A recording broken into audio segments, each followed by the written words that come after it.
Friends, ఇక్కడ ధర్మం ఏంది, అధర్మం ఏంది, దాని యొక్క శిక్షలు ఎలా పడతాయి, న్యాయం ఏంది అనేది ఇది. ఒక అతను వాళ్ళ పూర్వీకులు పెద్దలు అమ్మిన ఆస్తిని అప్పుడు రోజుల్లో అగ్రిమెంట్లు రాయించుకునే వాళ్ళండి. ఆ రోజుల్లో పెద్ద మనుషులు తెలుసు, అగ్రిమెంట్లు సాక్షులు చెప్తే వినేవాళ్ళు. పూర్వీకులు అమ్మేశారు. అమ్మిన తర్వాత చాలా కాలం తర్వాత చట్టాలు మారినాయి. రికార్డు పరంగా ఆన్లైన్లో వీళ్ళ పేరే ఉంది. అది వీళ్ళకి కూడా తెలుసు, వాళ్ళ పూర్వీకులు అమ్మిన సంగతి తెలిసి కూడా దానికి అడ్డం తగులుతారండి. అడ్డం తగిలి చట్ట ప్రకారంగా ఇది మాదే అని అంటారు. అది చట్ట ప్రకారంగా గెలుచుకున్నాడు.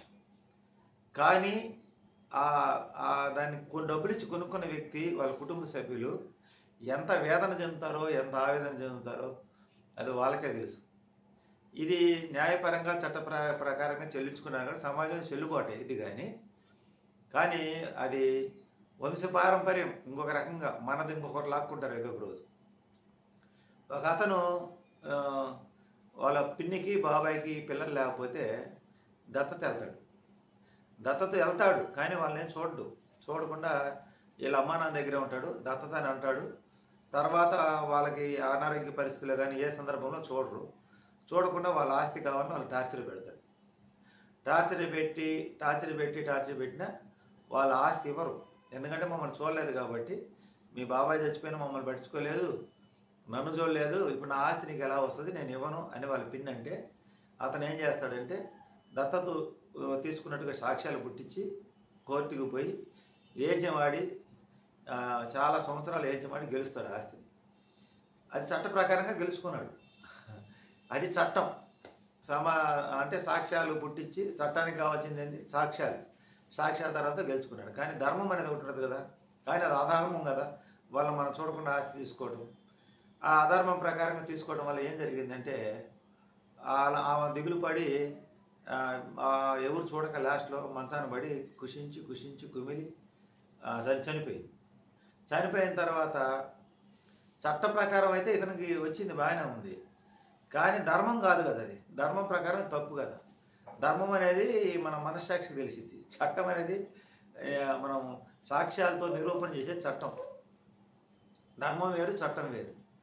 చట్ట ప్రకారం జరిగినవి కరెక్ట్ అనే కాదు, ధర్మం అనేది ఒకటి ఉంటుంది. అలా చాలా కాలం దిగులుపడి ఆవిడ చనిపోయింది. ఆ తర్వాత ఇతని కుటుంబం అంతా వైభవంగానే ఉంది, బాగానే ఉంది చాలా కాలం.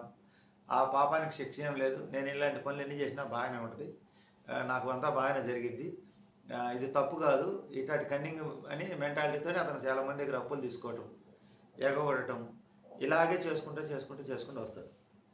కొన్ని సంవత్సరాల తర్వాత ఏం జరిగిందంటే అతనికి పుట్టిన కొడుకు బిడ్డ ఆ చనిపోయిన మనిషి రుణం తీర్చుకోవడానికి ఈ కడుపును పుట్టింది. ఆ చనిపోయిన మనిషి అతను వాళ్ళ ఆస్తి ఉచితార్థంగా లాగేసినందువల్ల వీళ్ళ కడుపును పుట్టి వాడు పెరిగి పెద్ద అయ్యేకుంది, సక్రమంగా చదువుకోక, విద్యాబుద్ధులు కరెక్ట్గా లేక, తాగి తందనాలు తగ్గటం, గొడవలు చేయటం, అప్పులు తీసుకురావటం, అప్పులు చేసి ఇంటి మీదకి అప్పులను తీసుకురావడం, ఇలా మనశ్శాంతి లేకుండా చేస్తాడు వాళ్ళ తండ్రిని. ఏది వాళ్ళ చిన్న ఆయన ఆస్తిని వాళ్ళని చూడకుండా లాక్కున్నది. సమాజంలో ఇలాంటి చాలా జరుగుతుంది. ఎన్నో సంవత్సరాల తర్వాత ఇతనికి అర్థం కాదు, నేను ఏ జన్మలో చేసిన కర్మ ఇంత కరెక్ట్గానే ఉన్నానే, వీడెందుకు ఇలా తయారయ్యాడు అని మదన పడతా ఉంటాడు. ఆ తర్వాత వాడు అలాగైనా మారుతాడు, అప్పులు చేస్తాడని చెప్పి వాడు పెళ్లి చేస్తే ఆ పెళ్లి వల్ల మళ్ళీ కొంత కొత్త అప్పు అయింది. వాడు మారాడు. ఎలా మారుతాడు, నీ రుణాన్ని తీర్చుకోవడానికి పుట్టినాడు కదా. అట్లా అప్పులు పాలు చేసి, అట్లా నవ్వులు పాలు చేసి పిల్లాన్ని సక్రంగా వెళ్ళుకోక భార్య కూడా పుట్టింటికి వెళ్ళిపోద్ది. ఆ తర్వాత విడాకులు అయిపోతాయి. అంటే ఈ కర్మను వదిలించుకుందామని పెళ్లి చేస్తాడనమాట ఆ తండ్రి. ఎట్ట వదిలిద్ది, అప్పుడెప్పుడో నువ్వు చేసిన పాపం నీ ఎండ పడుతుంది కానీ ఎట్ట వదిలిద్ది. వాళ్ళ ఆస్తులు ఊరక లాగేసుకుంటే ఆ పాపం ఏమో పోద్దా. ఆ వదిలించుకుందామని కొన్ని పెళ్లి చేస్తే తిరిగి ఆ కర్మ మళ్ళీ అతనికే తగులుకుంటుంది, డబ్బులు నష్టపోయి. అప్పుడు చేసిన నష్టానికి కష్టానికి వాళ్ళు ఆ రుణం తెచ్చుకోవడానికి బిడ్డలుగా పుడతారు. కొంత టైం పట్టింది. ఆ బిడ్డలుగా పుట్టి ఆ తల్లిదండ్రులని వేదాలకు గురి చేస్తూ ఉంటారు. వాళ్ళు ఏం పని చేయరు, అట్లనే పని చేయకపోయినా ఊరికే ఉంటారు. ఎప్పుడు అప్పులు చేయడం, ప్రశాంతత లేకుండా చేయడం, గొడవలు తీసుకురావడం, ఒక అలజడిని సృష్టిస్తూ ఉంటారు. వీళ్ళంతా కూడా మనం చేసుకున్న గత జన్మ పాపాలు, గత జన్మ ఈ జన్మలో చేసుకున్న పాపాలు వేరే వాళ్ళది అక్రమంగా లాగినందుకు అందకు 10 రెట్లు మనం పోగొట్టుకుంటాం.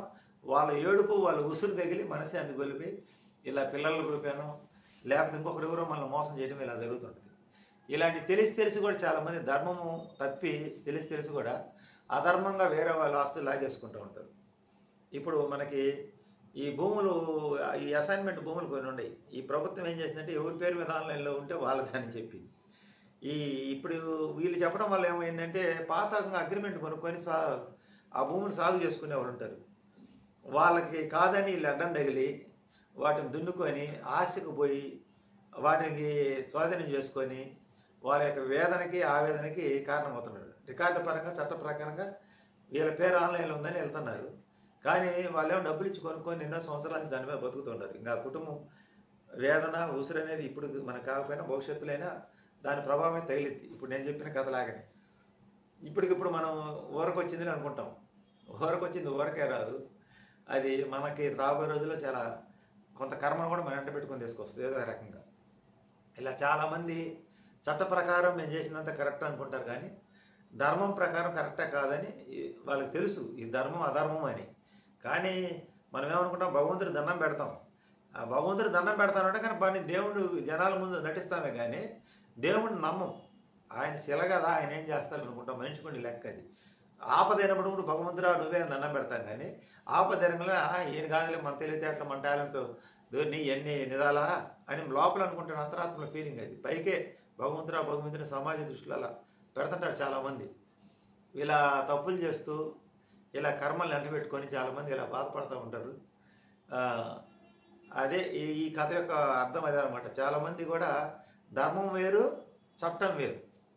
చట్టం అంటే చట్టానికి కావాల్సిన సాక్ష్యాధారాలు, ధర్మానికి కావాల్సింది మనక్షాక్షి. ఇది కరెక్టా కాదని ఎవరంతటా వాళ్ళు ధర్మాన్ని తప్పితే అది అప్పటికి గెలవచ్చాము, కానీ మనం ఇతరులకి కష్టాన్ని మనం ఎవరికి లాక్కోవచ్చేది. కానీ భవిష్యత్తులో మన పిల్లల రూపాయనో లేకపోతే మనవల రూపానో లేకపోతే వచ్చిన కోడల రూపానో లేకపోతే వచ్చిన అల్లుల రూపానో ఆ రుణానుబంధం అనేది మనం వాళ్ళ ద్వారా ఆ కర్మలు ఆ బాధలైతే అనుభవించాలి. ఇది అండి ఈ వీడియో. కర్మ ఎవరిని వదిలిపెట్టదు, ఎండబట్టింది. వీడియో నచ్చితే లైక్ చేయండి, సపోర్ట్ చేయండి. Thank you.